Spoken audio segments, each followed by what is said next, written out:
one. Hi, everyone. Dale Pinkert here at TradeGATEHub.com. How's everyone doing? So my targets in US dollar yen last week was the 140.5 to 141 level. The yen overachieved. As you can see, we're at the 61.8 level that we're coming back on.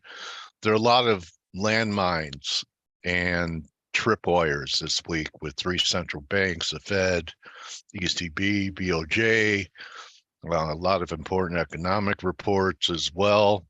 So this is a week to tread lightly, and it's hard to anticipate what statements will be after central bank action. Consensus is the Fed does hike and then possibly says pause. I'm not sure that's going to happen. I think they have other plans. But when it comes to trading, don't do much. So I'm being concerning about people, that there are times to trade and there are times to be a spectator. So I think it's one of them. A couple of important developments that happened besides the yen achieving targets. And with the BOJ Friday, for me right now, it's kind of a no touch until we get this week out of the way.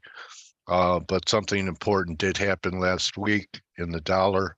I want to show everyone this, is that we had this major breakdown the week before, and I actually talked about it. I was short euro last week, and the fact that we closed back above the breakdown gives this a little bit more form. So what I'm considering doing here is to avoid central bank action, and pound is following through. It's been one of the weaker ones, and I'm going to give this a chance that was the high because of what the dollar's doing, and would look to be a seller in cable up around 130-ish, 129.80, 130. That's still the preferred short because I still want to give euro pound the benefit of the doubt that the last couple of weeks that we've had, it's bullish, and all we're doing here is pausing at 87. In fact, I think around 86 may not be a bad level for longs in EG. So with that being the case, my preferred short is going to be cable up around the 130 level. So we'll see what happens there. Aussie has been pretty weak, not as weak today compared to cable and euro. And if euro's your preferred trading vehicle of choice, possibly rallies back to 111.80, 100 pip rally, might be a good sell. But you could tell by my voice that it's not a high conviction. Hard to have high conviction when one statement by a central banker can make your charts mean nothing.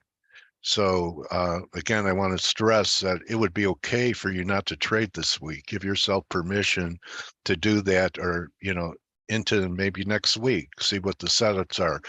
Sure, are you going to miss things? No doubt about it, but you miss things every day. But miss things and trade when you have reasonable risk, not on red events.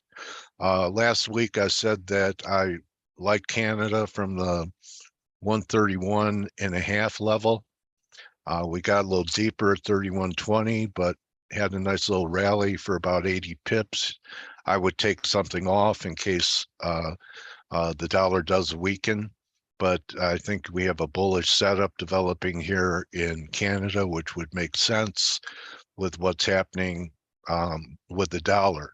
The only negative on this trade is crude breaking out. A lot of people have called this a breakout. I've been constructive, but I don't think that we're going to $100 oil like a lot of people are thinking. This is, maybe we get to 80. I think 80 next stop. I'm not looking for huge numbers in the oil. Last week, I was long silver from the 22.40 level and got out 25 and took shorts if you were in our room at 25.20, just day traded it.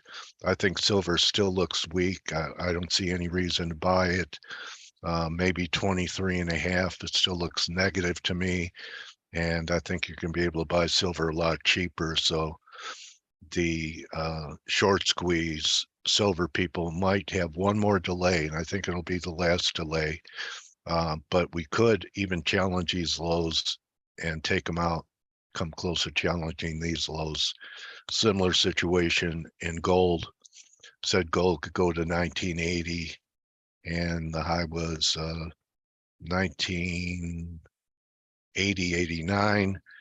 To me, this looks negative. This happened with a weak dollar, which was pretty unimpressive considering how weak the dollar was, and the dollar had a breakdown. So I remain negative on the metals short term, looking for a very important long-term buys, maybe the end of next month, early September. Just want to draw your attention to some of the things that I was talking about last week in the stock market. Pretty ugly action in NVIDIA. We actually had a pretty nice reversal week. So I think there's a risk off trade underway. And even if it's not a crash, to have some type of 5 to 10% correction, I think is reasonable. Same thing in Amazon. And, you know, you could look at a lot of these besides things like Apple making new all-time highs. AMD didn't make new all-time highs. Look at that, right? So it was a fib retracement it's failing from. This was one of my preferred shorts that I talked about on different media stations. I think we're going to 90 or so before it's over to these moving averages. Amazon looks like it's rolling over after its big Prime Day, which gave us the candle the week before with no follow through. 110 is viable, and I came in early today and we had a little gap up in the VIX. Let's see if it's still holding.